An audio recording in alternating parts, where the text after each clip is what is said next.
What's happening, folks? We're back with more Chris Isaak, and indeed, I was able to procure another album of his. Now, it's before both of the releases that we've already done, and in fact, the title track of this album, Heart-Shaped World, I reacted to on the Wicked Game Greatest Hits compilation. Thank you again to Michaela, both for the Wicked Game CD, as well as the Forever Blue CD, and just the Chris Isaak deep dive more generally. And I am very happy to keep that going, as well as to AK and some others who've commented on the Chris Isaak reactions so far.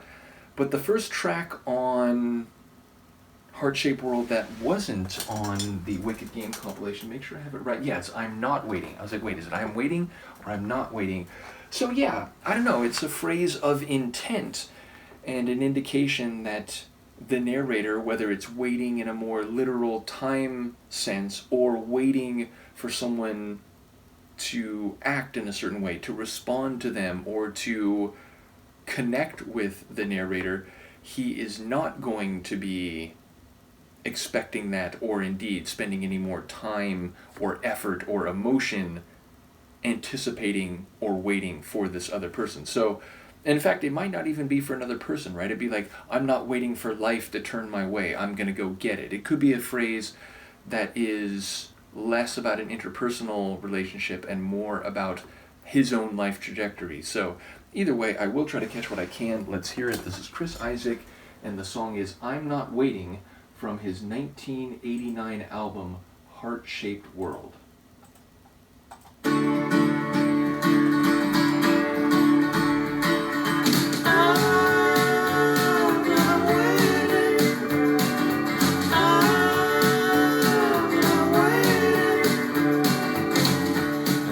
Pictures in my troubled past,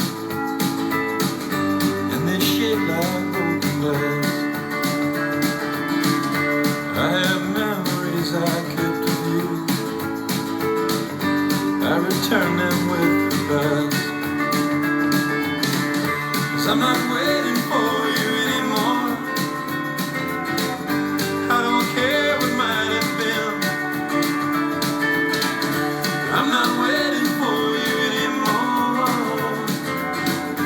I give up, my love can't win.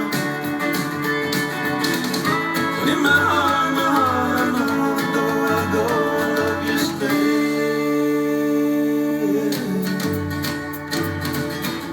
But in my heart, I know that though I go, I'll always wait.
It's very on brand for Mr. Isaak. Sonically, I'd say it's somewhere between like a bit country rock, but almost like on the edge of rockabilly. I wouldn't call it rockabilly, but it's like on the property grounds of rockabilly, even if it's still on the country rock side of the fence. We do have very high pitched vocals, not like his full, fluid falsetto, but definitely in the high register. But then by the end, I enjoyed how he went down and a bit more breathy. And yeah, definitely a fun tune, an energetic tune, which seems to be a bit in contrast with the feeling, which again is very much in his thematic wheelhouse, which is he had a relationship with this woman, they're not together anymore, and even though in his heart of hearts, deep inside, he still loves her and he probably always will, he's going to pretend he doesn't because he knows it's not going to get back together. And he's even saying, like, I have these memories of us, you could take them back. Like, I don't need these, even though, again, it seems like he's maybe putting on a front when he says that. And he's even projecting that, like, I know you're going to have someone else by your side soon, and thus, there's no way I'm going to win you back. There's no way I'm going to be with you again. So I'm not waiting. I'm not waiting for you anymore because I know it's a fruitless effort. I know it's futile. And so I'm just going to pull back. I'm going to give you back the memories and just make a clean break. But again, it seems like as an aside to us, the audience, and in fact, like to her, but probably not to her directly, he's saying, I know I'm always going to love you and there's nothing I can really do about that. So, as I said, very much in his typical lyrical area and a heartbreak type of song, but one with a sort of complicated situation between them. So, yeah, I'm looking forward to going through this album. I was happy I was able to find another one, and indeed, I noticed in his Discogs page that there's a number of other albums, so we'll see what we can do. But we've got we've got an album and many songs for the coming weeks and months, so looking forward to it. Let me know what you think, and Luca and I will see you next time. Peace.